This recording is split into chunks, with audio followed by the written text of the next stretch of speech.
So today we're actually doing something like super, super different. It's such a beautiful weather outside that I actually wanted to take it outside.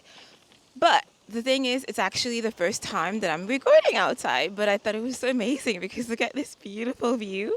And also, welcome to Batumi, Georgia, which is, um, it's crazy because it's been like raining for so long, for like so many days. And today, that the weather was just like absolutely perfect. I thought like that would be amazing to do it today. So, I wanted to follow up on the whole concept of Pluto as a first house transit. This one is actually gonna be no, but can we take a second to like acknowledge the beautiful view outside? I'm actually like really excited about recording outside, and that's something that I'm looking forward to because it's like so nice. Why would we just want to stay inside of a confined room with like crazy white light? That said, I'm pretty sure like the lighting is not that great because the sun is actually hitting that way, but it's supposed to be hitting the other way. Anyways, bear with me. Um, what I want to talk about today, I really want to talk about Pluto, Pluto in the first house. That's something that I'm going to be talking about forever. Uh, because let's be for real, it's a super, super long transit. So we're going to get like really comfortable and like, it's actually really interesting because I find it like really a bit harder to find things that actual living experience and not just someone like regurgitating ChatGPT, uh, definition, because you can actually feel it. Like I said in my previous video, there's a different energy once you've actually lived through something. That is one.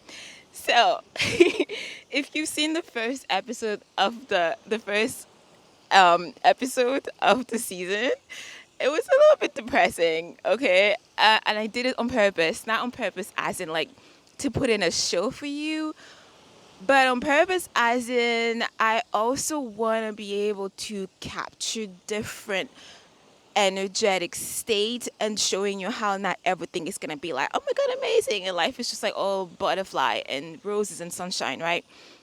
So also because some days we are going to be like in a terrible mood. That's just how it is.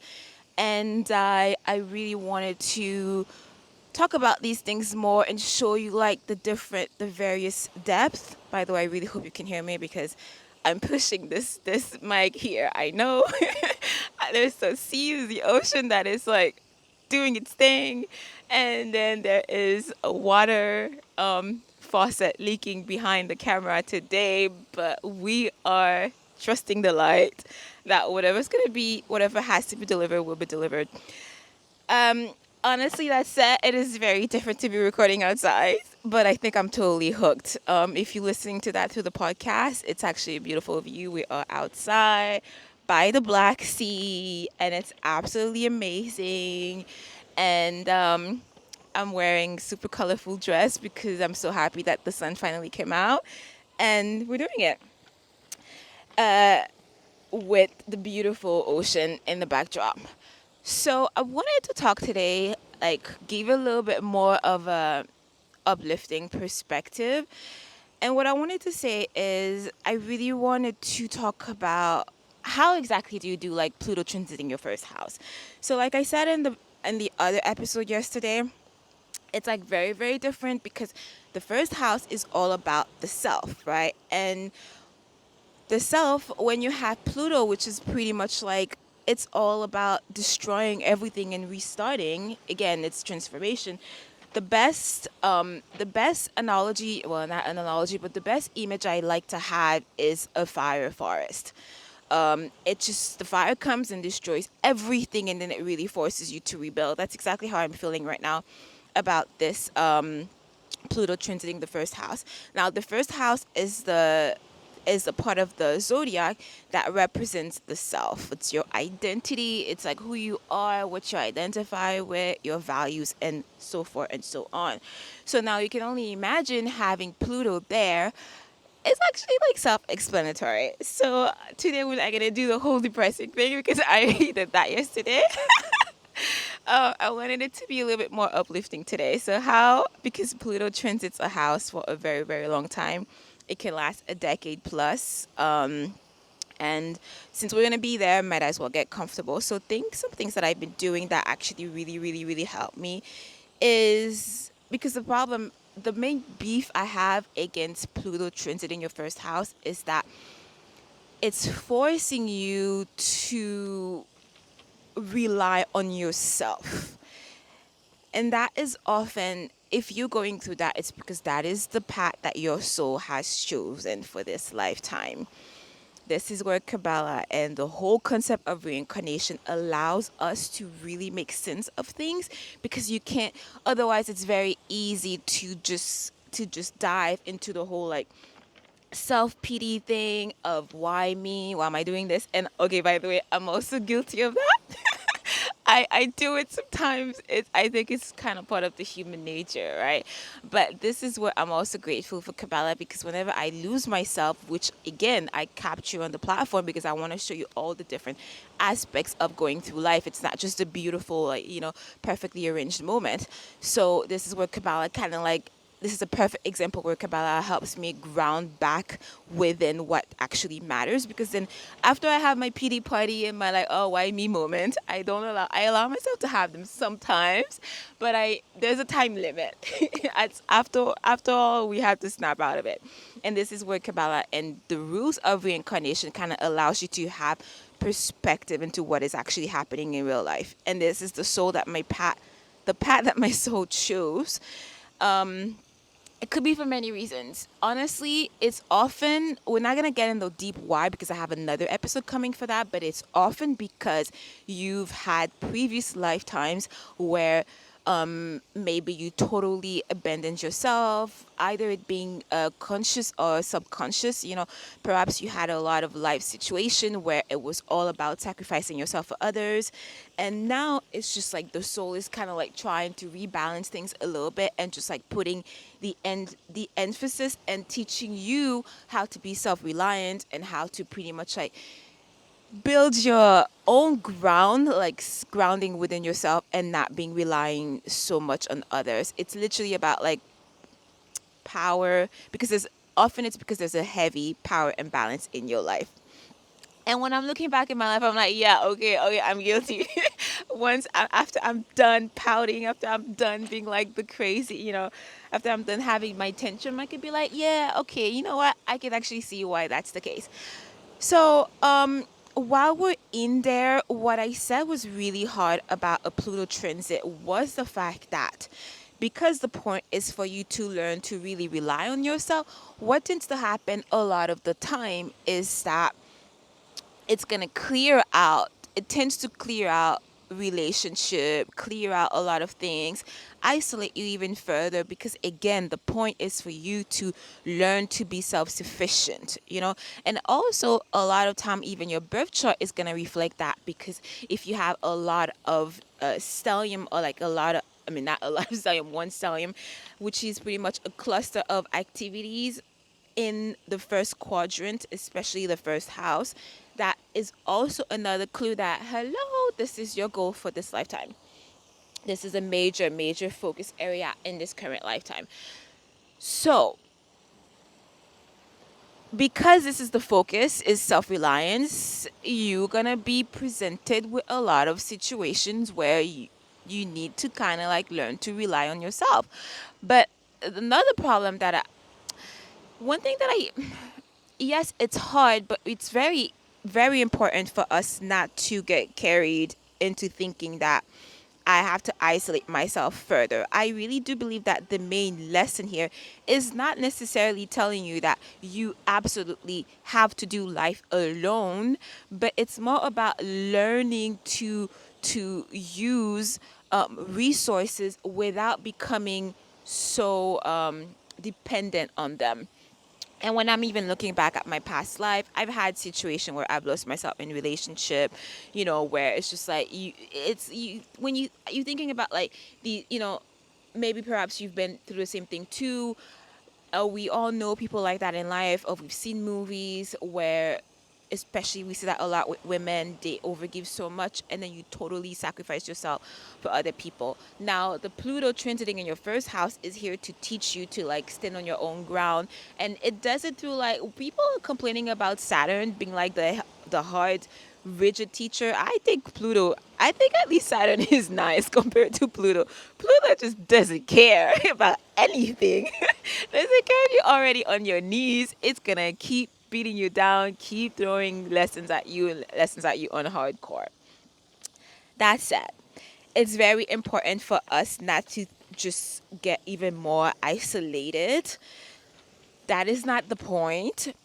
But the point, I think, is to get very smart in how we're using our resources. So in my case, for example, even if you might find yourself not having a relationship, or it's very hard for you to date, again, this is the energies are not that supportive unless you have other aspects, with Venus or like other activities in your seventh house, which is very like relationship focused.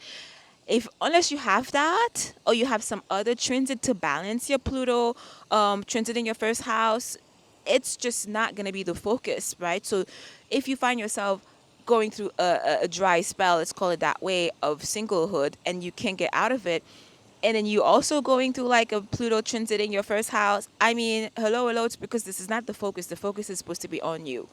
So, but it's very important to know that that doesn't mean that you have to go out there in the mountain and isolate yourself in a cave somewhere.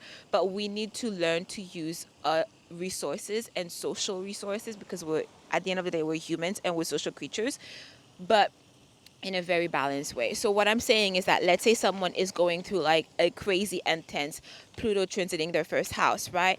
But at the same time, let's say that at the same time, I'm not gonna lie, it's very distracting filming outside with the beautiful like wave hitting the shore. It's so distracting for me. Um, so what was I saying? So yeah, let's say you single, right? But it doesn't mean that you have to isolate yourself, in the middle of nowhere in Siberia or something. You can just learn to use and integrate society, but in a very empowered way. I hate that word, but I can't find another better word for that. So what that means is that, for example, let's take me as an example, because hello, yours truly is going through like a Pluto transit, right? So what I started doing is realizing how important having stable anchor points in my life right now, and these are often social anchor points. So that could be, for example, my gym. I'm here in a new place. I literally just moved here. I don't speak the language yet, but I think this is a perfect example because it's like such an extreme example, right?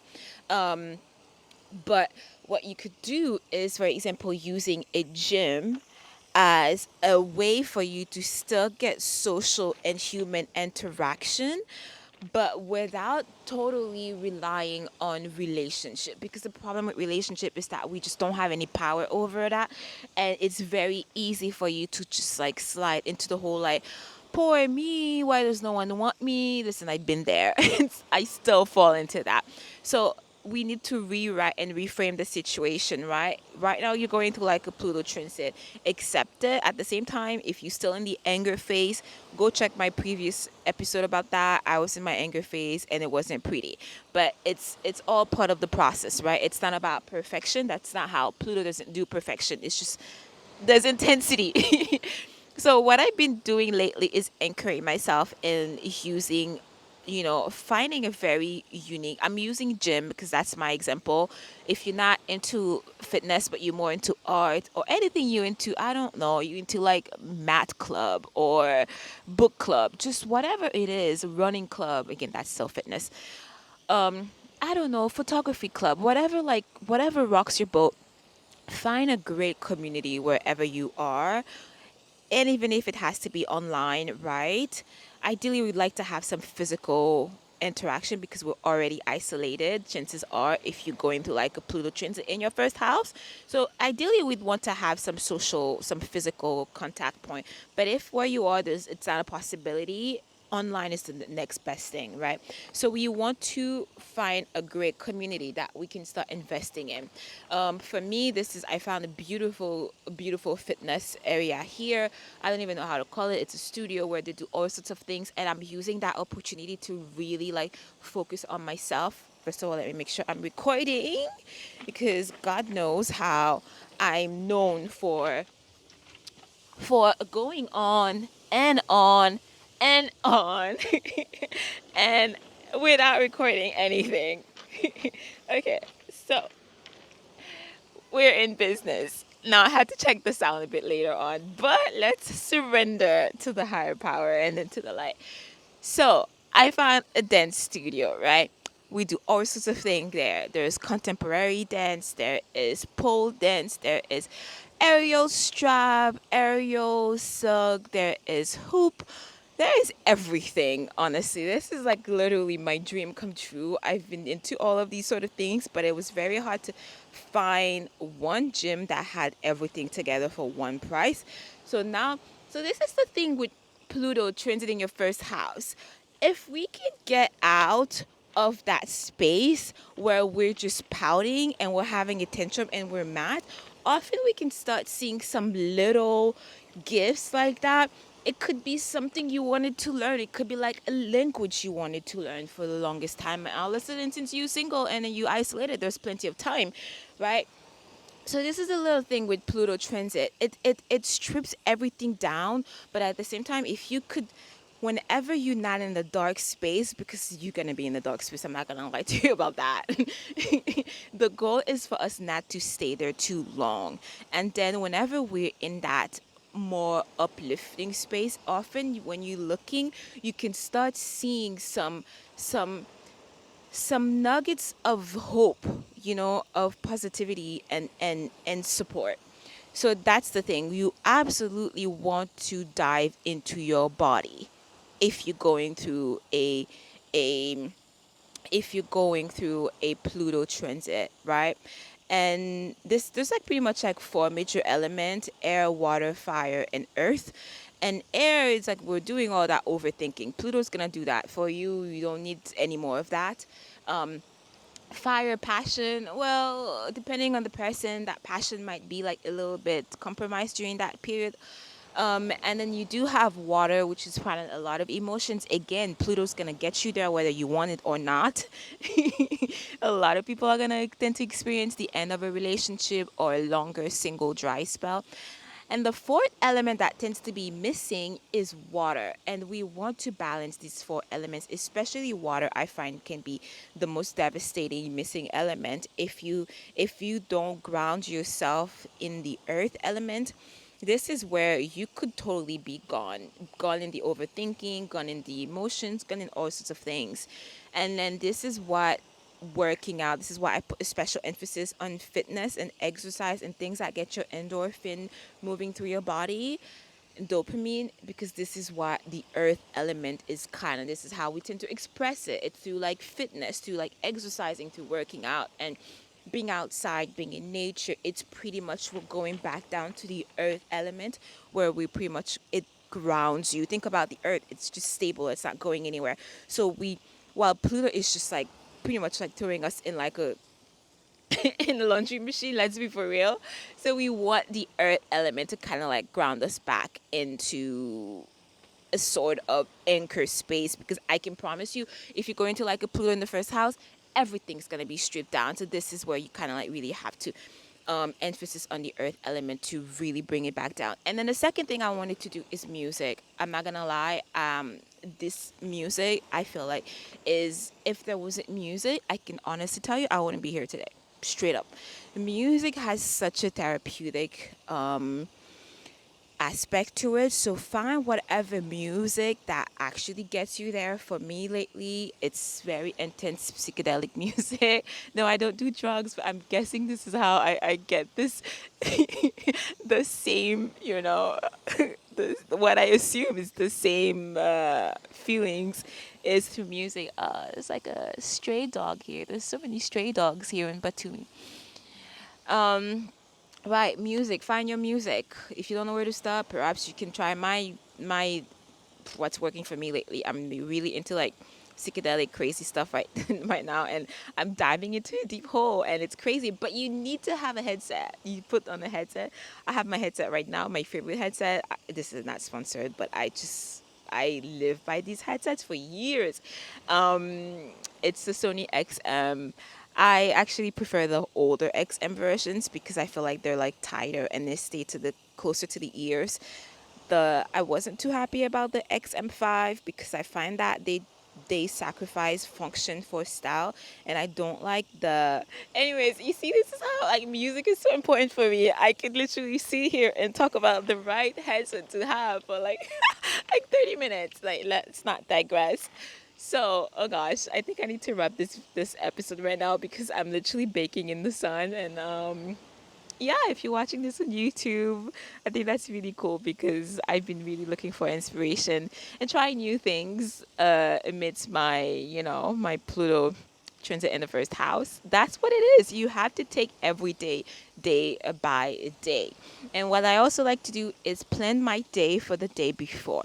Of course, we understand that we are not God, we're not the creator, we're just not the light, but at the same time we need to be in these two places. We make a plan but also surrender to like whatever highest power. But because we're living in this physical realm, we need to plan things. So that way, I like to plan my stuff the night before. I plan my outfit. I really put a lot of energy into like things that make me happy, bring joy, like my rings, my what perfume I'm gonna wear, what lipstick I'm gonna wear, and I've been doing all sorts of crazy things with my lipstick nowadays. If you could see on the YouTube, I have my red lipstick, and then I have like a stripe of purple on it. It's just like this is also my warrior straps. So this is what I'm trying to say. It's more about like finding what works for you and just I have no idea if I'm in frame by the way. But it's about finding what works for you and just taking it day by day. And I say always ground yourself in your body, in the earth element. This is what's gonna like bring down like the crazy.